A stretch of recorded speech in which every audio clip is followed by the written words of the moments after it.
Hello আসসালামু আলাইকুম রহমতুল্লাহি ওয়া বারাকাতুহু। কেমন আছেন সবাই? আশা করি সবাই ভালো আছেন, সুস্থ আছেন, নিরাপদে আছেন। তো আপনারা যে যেখান থেকে আমার ভিডিও দেখতেছেন দেশ বা দেশের বাইরে থেকে, আশা করি সবাই ভালো আছেন, সুস্থ আছেন, নিরাপদে আছেন। এই কামনা করে আজকে নতুন ভিডিওটা আরম্ভ করতেছি। তো আজকে যে বিষয়ে আলোচনা করবো সেটা হচ্ছে নকশা আগুনে জ্বালিয়ে মরণবান।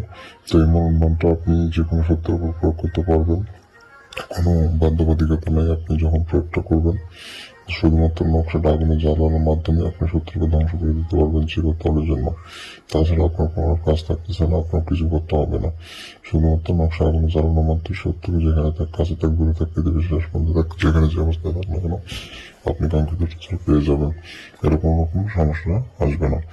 আর এটা অত্যধিক সহজ একটা নকশা। আমি সাধারণত যেসব নকশাগুলো আপনাদের মাঝে উপস্থাপিত করে থাকি সবগুলোই আপনার আগুন জ্বালানো নকশা। কারণ বেশিরভাগ নকশা আমরা আগুনে জ্বালানো কেন, কারণ নকশা আগুনে জ্বালানো নকশাগুলো যেগুলো হয়ে থাকে এগুলো অত্যধিক সহজ হয়ে থাকে, এগুলো সবাই করতে পারে।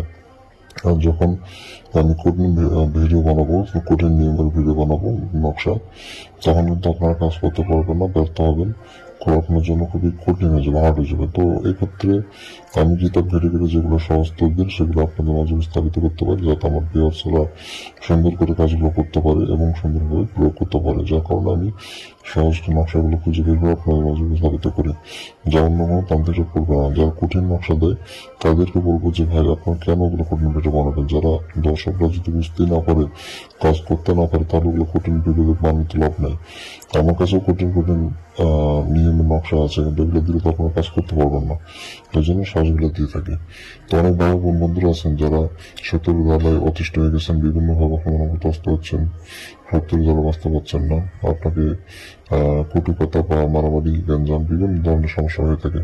শত্রু কিন্তু বিভিন্ন প্রকার হয়ে থাকে, প্রাণঘাতী শত্রু হয়ে থাকে এবং সাধারণ শত্রু হয়ে থাকে। তো দেওয়ালে পিঠ থেকে গেলে বড় কিছু থাকে না, টাকা পয়সা ক্ষমতা কোন দিক দিয়ে শত্রুর উপর সাথে আর পেরে উঠা যায় না।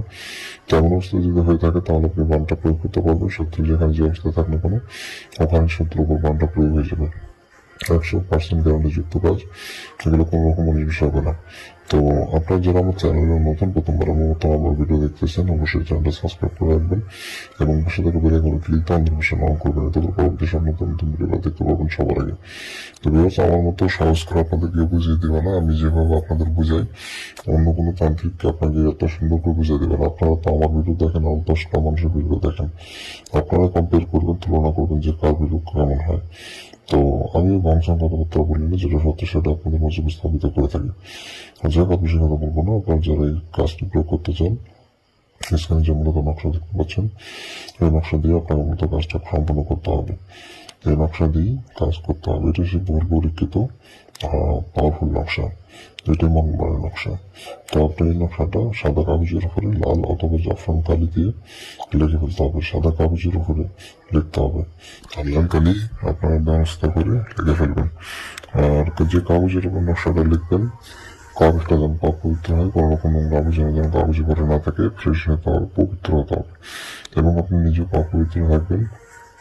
যে জায়গায় বসে নকশা লিখবেন জায়গাটা যেন পাক পবিত্র হয়, বিষয়টা লক্ষ্য রাখবেন। নকশা লেখার সময় কারোর সাথে কোনো রকম কথাবার্তা বলা যাবে না। এই নকশাটা সোমবার এবং মঙ্গলবার এই 2 দিনে যে কোনো একদিন লিখতে পারবেন।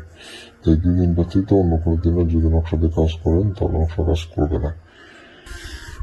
এই 2 দিনে যে কোনো একদিন নির্ধারিত করে মূলত আপনাকে কাজটি করতে হবে। এই 2 দিনের বাইরে অন্য কোনো দিনে কাজ করলে নকশা কাজ করবে না। তো আপনাকে বিষয়টা লক্ষ্য রাখতে হবে এবং সুন্দর করে নকশাটা কমপ্লিট করতে হবে। তো রাত 10টা পর নকশা লিখতে বসবেন, সে সময়টা নির্বিঘ্নে হয়, কোলাহল মুক্ত হয়। তো আপনাকে কোলাহল মুক্ত, গ্যাঞ্জাম মুক্ত জায়গা বসে কোনো নকশা কমপ্লিট করে ফেলতে হবে। তো এইভাবে করে আপনাকে কমপ্লিট করে ফেলবেন নকশাটি।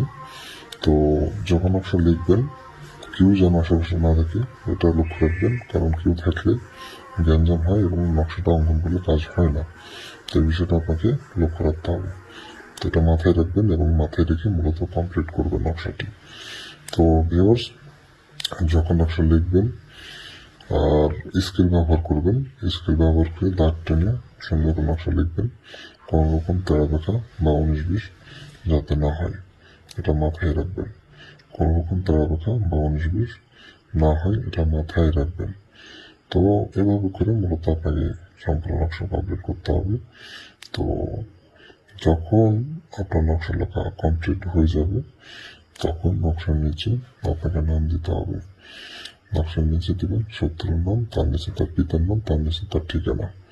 এই তিনটে নাম আপনি বাংলাতে বা আরবিতে ইংরেজিতে যে ভাষায় ভালো পারেন আপনি নাম দিয়ে দেবেন, ওটা কোনো সমস্যা আসবে না।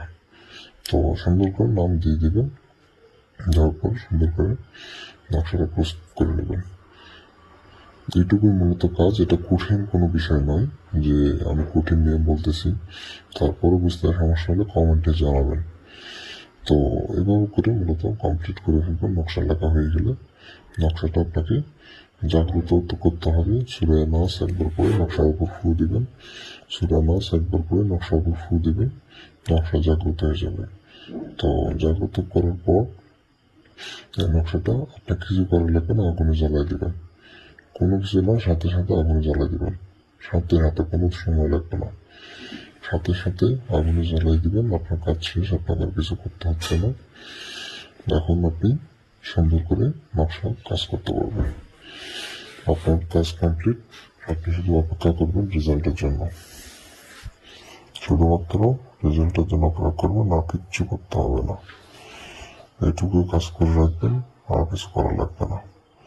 তো যারা অনুমতি নেবেন চ্যানেলটা সাবস্ক্রাইব করবেন, কমেন্টে নাম লিখবেন, অনুমতি পেয়ে যাবেন। আর যারা চ্যানেল সাবস্ক্রাইব করে না, কমেন্টে নাম লেখে না, তাদেরকে অনুমতি আমি দিই না। কারণ একটা জিনিস মনে রাখবেন যে আপনাকে অনুমতি দেবো, আপনার নামটা অবশ্যই জানা লাগবে। আপনার নাম না জানলে অনুমতি কিভাবে দেবো আমি? অবশ্যই আপনার নাম জানতে হবে অনুমতির জন্য। তো বিষয়টা মাথায় রাখবেন। আর যারা আমার সাথে যোগাযোগ করতে চান স্ক্রিনে দেওয়া নম্বরে ইমোতে যোগাযোগ করবেন। যে কোনো ধরনের সমস্যার জন্য যোগাযোগ করবেন, ইনশাল্লাহ সমাধান করার চেষ্টা করবো। তো ভালো থাকেন, সুস্থ থাকেন, দেখা হচ্ছে পরবর্তী কোনো নতুন ভিডিওতে।